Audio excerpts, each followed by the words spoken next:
આજે તો બપોર પછી એક કામ પૂરું થઈને ત્યાં બીજું તૈયાર હતું. બુક પર કવર્સ ચડાવ્યા, કુરિયર આવ્યું અને ગઈકાલનો બધો સામાન મોકલાવ્યો અને પછી દિવસ ક્યાં પૂરો થઈ ગયો ને ખબર જ ન પડી. તો ચાલો શરૂ કરીએ આજનો દિવસ મિત્રો. જય શ્રી કૃષ્ણ મિત્રો, હું છું નીલિમા.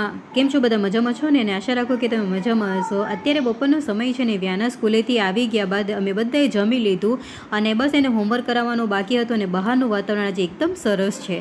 અને ત્યારબાદ જુઓ વ્યાનાને હોમવર્ક કરાવી રહી છું કારણ કે ઘણા સમયનું હોમવર્ક હજી બાકી છે અને સાથે એને રીડિંગ પણ કરાવી રહી છું. એટલે સૌથી પહેલાં તો વ્યાનાનું હોમવર્ક જ પૂરું કરાવ્યું અને પછી એ વાંચતી હતી ત્યાં જ હું એની બાજુમાં બેઠી પછી બધા બુક્સ લઈ લીધા અને એના ઉપર કવર ચડાવવાના બાકી જ હતા અને ઘણા દિવસે આ કામ રહી જ જતું હતું.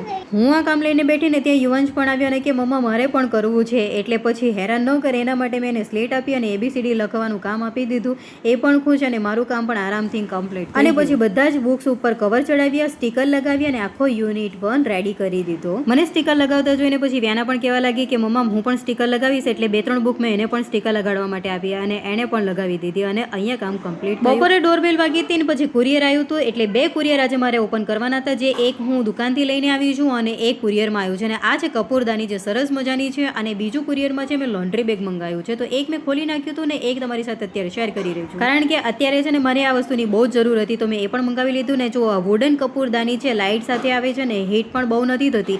મેં તરત જ કપૂર મૂકી દીધો. થોડી વાર પછી સરસ મજાની ફ્રેગ્રન્સ આખા ઘરમાં ફેલાઈ ગઈ જેનાથી મચ્છરો પણ ન આવે ને કોઈકવાર બાળકોને શરદી કે એવું પણ હોય તો અજમો કે આપણે કપૂરામાં મૂકી શકીએ તો એ એક યુઝફુલ વસ્તુ લાગી. અને સાથે જ લોન્ડ્રી બેગ પણ આવી હતી તો એમાં મેં કપડાં મૂકી દીધા જેથી આમ તેમ ફેલાયેલા ન રહે, સાથે બાળકોના રમકડા આમ તેમ ફેલાયેલા ન લાગે અને થોડું ઘર પણ ઓર્ગેનાઇઝ લાગે. એટલે ધીરે ધીરે બધી વસ્તુ જો અપડેટ થઈ રહી છે. બપોર પછી ઘરમાં બધા જૂના કપડાં હતા ને ગઈકાલના વિડીયોમાં તમે જોયું હતું કે મેં ઘણી બધી વસ્તુઓ કાઢી નાખી છે અને પછી મારે જે કામની નહોતી એટલે જરૂરિયાતમંદના કામમાં આવી જાય ને સૌથી સારી વાત તો એ છે. એટલે બધી જ વસ્તુ શોર્ટ આઉટ કરીને બધું પેક કરીને મમ્મીને આપી દીધું જેથી એ જરૂરિયાતમંદ લોકો સુધી પહોંચાડી શકે અને ખરેખર ઘરનું ક્લટર પણ ઘણું ઓછું થઈ ગયું.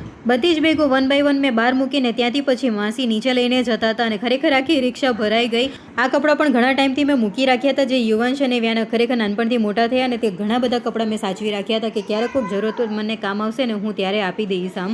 અને પછી બધા જ ખરેખર આ વસ્તુ મને કામ આવી ગઈ અને બધા માટે પછી ગરમા ગરમ ચા મૂકી અને પછી બધા સાથે બેસીને ચા પીધી, વાતો કરી અને પછી મમ્મીને આજે મારે ઘરે જવાનું છે એટલે મમ્મી પણ તૈયાર થઈ ગયા. ત્યાં જ પછી જુઓ ચા પીને બધા માસી પણ એમની સાથે જ જવાના હતા એટલે એમને નીચે મૂકવા માટે અમારે પણ જવાનું હતું. એટલે જુઓ રિક્ષા ભરાઈ રહી છે બધું સામાનથી અને મમ્મીએ બાય કહીને મમ્મી એમના ઘર તરફ ગયા અને હું ઉપર આવીને પછી રસોડું સંભાળ્યું જેમાં બનાવ્યા ચોખાના રોટલા અને ડુંગળી બટેકાનું સરસ મજાનું રસાવાળું શાક. અને બસ આજનો દિવસ અમારો આવો ગયો મિત્રો. તો વ્લોગ ગમે તો લાઈક કરજો અને ચેનલ કરી દેજો સબસ્ક્રાઈબ. મળીશું આપણે નવા વ્લોગની સાથે આવતીકાલે. ત્યાં સુધી